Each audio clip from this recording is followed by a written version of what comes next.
So a lot of people want to understand why it's called Rhamell's world.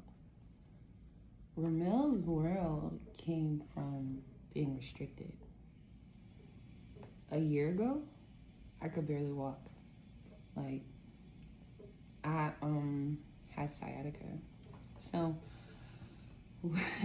with having sciatica, what ended up happening was I was in the hospital, and for 3 days I couldn't walk at all. Like I couldn't do it.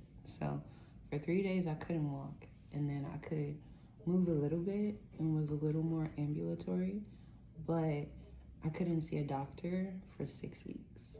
So that whole time frame of not being able to move my body and do what I needed to do, like normal, where I could get up and go and, move around and stuff, that scared the crap out of me.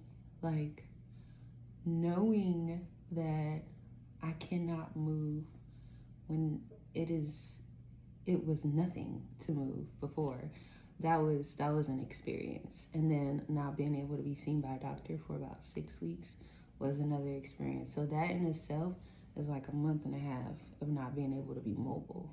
Like during that time, all I could do was cry and pray. Hope that somebody would cancel their appointment so I could be in to see a physical therapist. Hope that I'll be able to move my body around and get back, to normal and all of that. So that was one.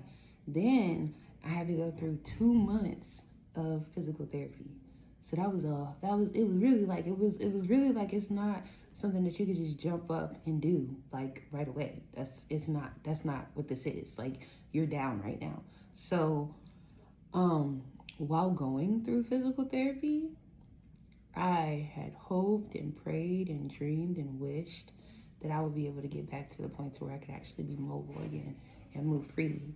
So one of my biggest things was like, this is not gonna stop me. This is not gonna be it for me. It's not. I'm gonna have a plan. I'm gonna get back to it. And then it was just like, what do you want it to look like when you're done? When you get over this, when you overcome this, when you get through this, what do you want it to look like? So I had already had the idea of starting, like,